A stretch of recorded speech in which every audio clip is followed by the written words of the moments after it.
அனைவருக்கும் வணக்கம். இன்றைக்கி வந்து பார்த்திங்கன்னா 16/2/2024 வெள்ளிக்கிழமை அன்னைக்கு நிஃப்டி பேங்க் நிஃப்டி இந்த 2 இண்டெக்ஸ் அண்ட் சென்செக்ஸ் இன்றைக்கி எக்ஸ்பைரி இந்த 3 இண்டெக்ஸ்லையுமே வந்து பார்த்திங்க அப்படின்னா சிபிஐ இண்டிகேட்டர் யூஸ் பண்ணி எப்படி ட்ரேட் பண்ணலாம் அப்படிங்கிறத பார்த்துடலாம். அதுக்கு முன்னாடி யூஎஸ் மார்க்கெட் எப்படி க்ளோஸ் ஆயிருக்கு அப்படிங்கிறத பார்க்கணும். யூஎஸ் மார்க்கெட் வந்து பார்த்திங்கன்னா நேற்று வந்து ரீட்டைல் சேல்ஸ் டேட்டா வந்துருந்துச்சு. ஸோ அது வந்து பாசிட்டிவாக வந்திருக்குன்னு நினைக்கிறேன். அதனால தான் வந்து பார்த்திங்கன்னா ஒரு 0.9% வந்து பார்த்திங்கன்னா பாசிட்டிவாக முடிஞ்சிருக்கு.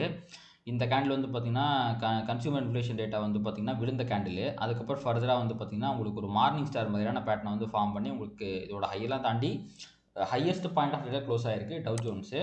அதே மாதிரி தான் வந்து பார்த்திங்கன்னா உங்களுக்கு வந்து எஸ்என்பி ஆகட்டும் நாஸ்டாக் ஆகட்டும் 3 பேருமே வந்து பார்த்திங்கன்னா ஹையஸ்ட் பாயிண்ட் ஆஃப் டேல தான் க்ளோஸ் ஆகிருக்காங்க. விக்ஸுமே ஒரு 2.5% விழுந்திருக்கு. இது மூணுமே வந்து பார்த்திங்கன்னா ஒரு பயங்கரமான பாசிட்டிவ் சைன் தான்.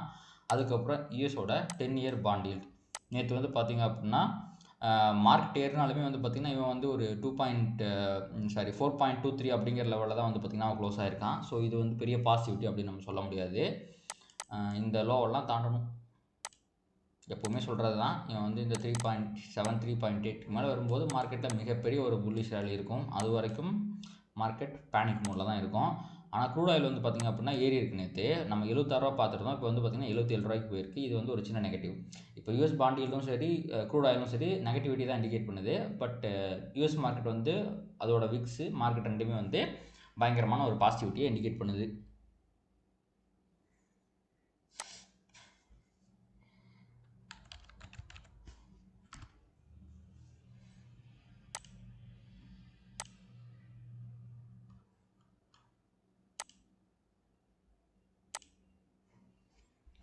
ஸோ இதான் வந்து பார்த்திங்கன்னா யூஎஸ் மார்க்கெட்டில் ட்ரேட் ஆகிட்டு இருக்க இந்தியன் ஸ்டாக்ஸோட yesterday's close. HDFC bank 2% positive, மற்றெல்லாம் வந்து பார்த்திங்கன்னா பெரிய பாசிட்டிவிட்டிலாம் முடிஞ்சிருக்கு.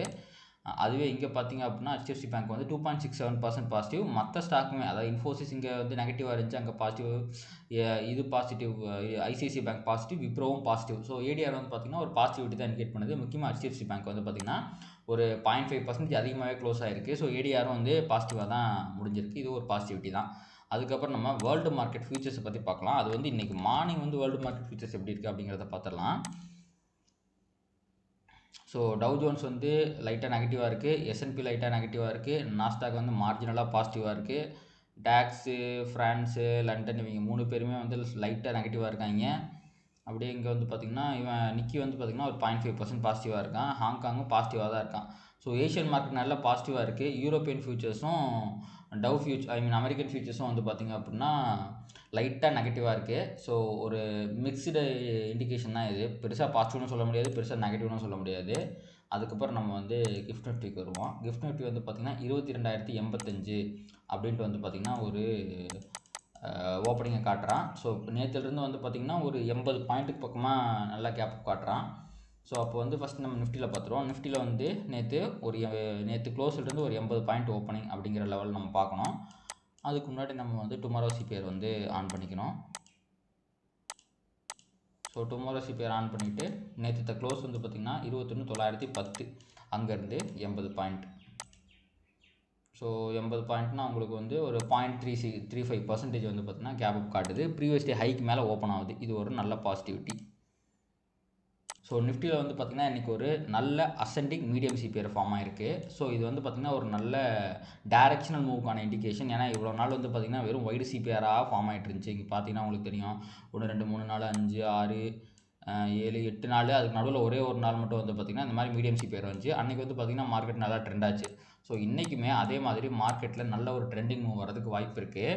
சிபிஆருக்கும் S1க்கும் இடையில் இருக்க டிஸ்டன்ஸ் கம்மியாகவும் சிபிஆருக்கும் R1க்கும் இடையில் இருக்க டிஸ்டன்ஸ் வந்து அதிகமாகவும் இருக்குது. இது வந்து பார்த்திங்கன்னா அந்த ட்ரெண்ட் வந்து பாசிட்டிவ் சைடில் இருக்கிறதுக்கு நிறைய வாய்ப்பு இருக்குது அப்படிங்கிறது இண்டிகேட் பண்ணுது. ஸோ இன்றைக்கி மார்க்கெட் கேப் அப்பாக ப்ரீவியஸ் டே ஹைக்கு மேலே R1க்கு பக்கத்தில் ஓப்பன் ஆகிறதுக்கு வாய்ப்பு இருக்குது. அப்படி ஓப்பன் ஆகும்போது இன்றைக்கி கண்டிப்பாக ஒரு ஹை ப்ராபபிள் ட்ரேடிங் ஆப்பர்ச்சுனிட்டி நம்மளுக்கு கிடைக்கும். ஸோ இன்றைக்கி வந்து பார்த்திங்கன்னா ஓவரால் மார்க்கெட் சென்டிமெண்ட்டே பாசிட்டிவாக இருக்குது. அதனால் நீங்கள் வந்து புட் ஆப்ஷனை செல் பண்ணுறதுக்கு இன்றைக்கி வந்து ஓவரால் மார்க்கெட் கண்டிஷனே பயங்கர புல்லிஷாக இருக்கிறதுனால நீங்கள் வந்து கால் ஆப்ஷன் செல் பண்ணுறதுக்கு வந்து இன்றைக்கி வந்து ஓவரால் மார்க்கெட் சென்டிமெண்ட்டே பயங்கர பாசிட்டிவாக இருக்கிறதுனால கால் ஆப்ஷன் செல் பண்ணுறதுக்கு வந்து நீங்கள் கொஞ்சம் ப்ரிஃபர் பண்ணாதீங்க. முடிஞ்ச அளவுக்கு புட் ஆப்ஷனை வந்து செல் பண்ணுங்கள். அப்படி இல்லை அப்படின்னா கால் ஆப்ஷனை பை பண்ணுங்கள். அதுதான் இன்றைக்கி வந்து கரெக்டாக இருக்கும். So first high probable setup நிஃப்டியில் என்ன அப்படின்னா இன்றைக்கி ப்ரீவியஸ் டே ஹைக்கு மேலே ஓப்பன் ஆகும்போது ப்ரீவியஸ் டே ஹையை தாண்டி கீழே க்ளோஸ் வைக்குது அப்படின்னா வந்து பார்த்திங்க அப்படின்னா உங்களுக்கு இந்த R1 ரிவர்சல் ட்ரேட் கிடைக்கும். ஸோ அதில் வந்து பார்த்திங்கன்னா ப்ரைஸ் வந்து CPR வரைக்கும் போகிறதுக்கு ஏகப்பட்ட வாய்ப்புகள் இருக்குது. இது வந்து first high probable trade. But paste அந்த கண்டிஷன் வந்து இதை நீங்கள் அவாய்ட் கூட பண்ணிடலாம். நீங்கள் வந்து இந்த R1 ரிவர்சல் ட்ரேட் எடுக்கிறதுக்கு பதிலாக CPR தாண்டி கீழே ப்ரைஸ் க்ளோஸ் வைக்கும்போது கூட நீங்கள் வந்து CPRக்கு மேலே ஒரு கால் ஆப்ஷன் சேல் பண்ணலாம், கீழே புட் ஆப்ஷனை பை பண்ணலாம். அந்த மாதிரி நீங்கள் வந்து ஹை ப்ராபபிள் ட்ரேட்னா கால் ஆப்ஷனில் இந்த ப்ரீவியஸ் டே ஹை ரிவர்சலை விட CPR பிரேக் அவுட் கீழே கிடைக்கிறது ஹை ப்ராபபிள் ட்ரேடாக இருக்கும். பட் யூஸ்வலாக வந்து பார்த்திங்க அப்படின்னா நான் வந்து இந்த ட்ரேடை வந்து பயங்கரமாக ப்ரிஃபர் பண்ணுவேன். ஆனால் இப்போ மார்க்கெட் கண்டிஷன் கொஞ்சம் புல்லிஷாக இருக்கிறதுனால இதை நான் வந்து கொஞ்சம் ப்ராபபிலிட்டி படி கொஞ்சம் இன்னைக்கு தேதிக்கு ப்ராபபிலிட்டி படி இன்றைக்கி தேதிக்கு நான் இதோட ப்ராபபிலிட்டி கொஞ்சம் கம்மியாக வைக்கிறேன். ஒரு 70% அக்யூரேசி தான் இருக்கிறதுக்கு வாய்ப்பு இருக்குது. பட் CPR பிரேக் அவுட் நடந்து அதுக்கப்புறம் நீங்கள் ட்ரேட் எடுத்தீங்க அப்படின்னா அது வந்து ஒரு 90% அக்யூரேசி ட்ரேடாக இருக்கிறதுக்கு வாய்ப்பு இருக்குது. ரெண்டாவது முக்கியமான ட்ரேட் என்னன்னா, சப்போஸ் ப்ரைஸ் வந்து இங்கே CPR கிட்ட வந்துச்சுன்னா CPR கிட்ட கன்சாலிடேட் ஆகி அதை தாண்டி மேலே க்ளோஸ் வச்ச உடனே நீங்கள் CPR break out trade upside வந்து எடுக்கலாம். நீங்கள் புட் ஆப்ஷனை செல் பண்ணலாம், கால் ஆப்ஷனை பை பண்ணலாம். அது ஒரு ஹை ப்ராபபிள் ட்ரேடாக இருக்கும். மூணாவது பிக்கஸ்ட் ஆப்பர்ச்சுனிட்டி என்ன அப்படின்னா, உங்களுக்கு ப்ரைஸ் மேலே ஓப்பன் ஆகி PDHக்கு மேலே ஓப்பன் ஆகி R1 தாண்டி மேலே க்ளோஸ் வைக்குது அப்படின்னா அதுக்கப்புறம் நீங்கள் ஒரு ட்ரேட் எடுக்கலாம். ஸோ உங்களுக்கு மேலே வந்து R1 ட்ரெண்டிங் ட்ரேட். ஸோ இன்றைக்கி வந்து பார்த்திங்க அப்படின்னா 3 ஹை ப்ராபபிள் ட்ரேட் இருக்குது. ஒன்று வந்து பார்த்திங்க அப்படின்னா உங்களுக்கு வந்து இந்த CPR தாண்டி பிரேக் பண்ணதுக்கப்புறம் டவுன் சைட் ட்ரேட் எடுக்கிறது. ரெண்டாவது வந்து பார்த்திங்க அப்படின்னா உங்களுக்கு CPR கிட்ட வரும்போது ஒரு அப்சைட் ட்ரேட் எடுக்கிறது. ரெண்டு வந்து இந்த R1 தாண்டி உங்களுக்கு கேண்டில் க்ளோஸ் வைக்கும்போது அப்சைட் ட்ரேட் எடுக்கிறது. இது 3 தான் வந்து ஹை ப்ராபபிள் ட்ரேடிங் ஆப்பர்ச்சுனிட்டி. உங்களுக்கு வந்து previous day low break out ஒன்று இருக்குது, previous day high break out ஒன்று இருக்குது. அது வந்து பார்த்திங்கன்னா ப்ராபபிலிட்டி படி கொஞ்சம் கம்மி. இதுதான் வந்து பார்த்திங்கன்னா இன்றைக்கி நிஃப்டியில் இருக்க ட்ரேடிங் ஆப்பர்ச்சுனிட்டிஸ். அடுத்து நம்ம அப்படியே பேங்க் நிஃப்டிக்கு போயிடலாம். ஸோ பேங்க் நிஃப்டியில் இன்றைக்கி வந்து பார்த்திங்கன்னா ஒரு அசெண்டிங் மீடியம் CPR ஃபார்ம் ஆகிருக்கு. ஆனால் நிஃப்டி அளவுக்கு வந்து பார்த்திங்கன்னா பேங்க் நிஃப்டி ட்ரெண்டிங் காட்டலை. ஸோ நேற்று க்ளோஸ் வந்து பார்த்திங்கன்னா 218. அந்த 218லேருந்து உங்களுக்கு வந்து பார்த்திங்கன்னா ஒரு 0.3% அப்படின்னா இவனுமே ப்ரீவியஸ் டே ஹைக்கு மேலே ஓப்பன் ஆகிறான்.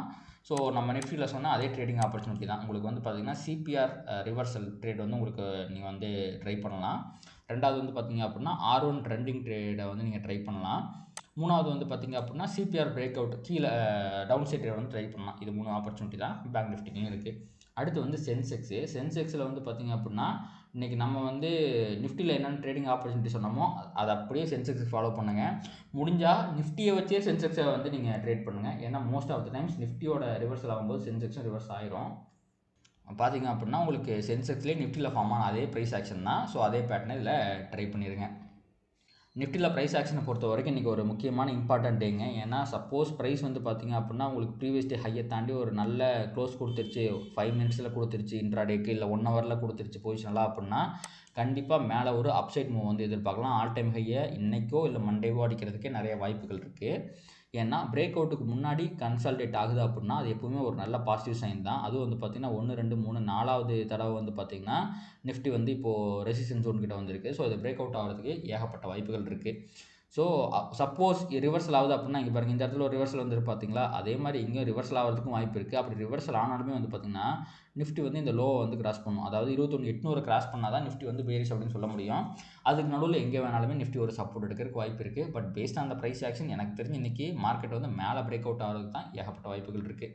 அடுத்து நம்ம அப்படியே வந்து பேங்க் நிஃப்டி பக்கம் வந்துடலாம். பேங்க் நிஃப்டி வந்து பார்த்திங்கன்னா இன்னும் அந்த ரெசிஸ்டன்ஸ் ஜோன் கிட்ட போகலை. ஆனால் இன்றைக்கே போகிறதுக்கு ஏகப்பட்ட வாய்ப்புகள் இருக்குது.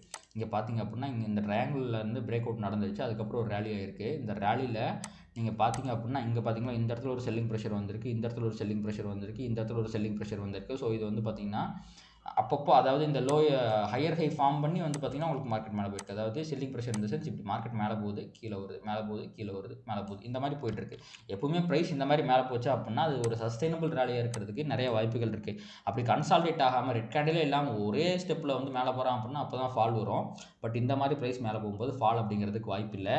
ஸோ பேங்க் நிஃப்டியில் இந்த லைனை வந்து மார்க் பண்ணி வச்சுக்கோங்க, 46,800. இந்த ரேஞ்சை வந்து ஒரு 1 ஹவரில் சரியான பிரேக் அவுட் கொடுத்து கிராஸ் பண்ணும்போது கண்டிப்பாக பேங்க் நிஃப்டியில் ஒரு மிகப்பெரிய ரேலி வரதுக்கு வாய்ப்பு இருக்குது.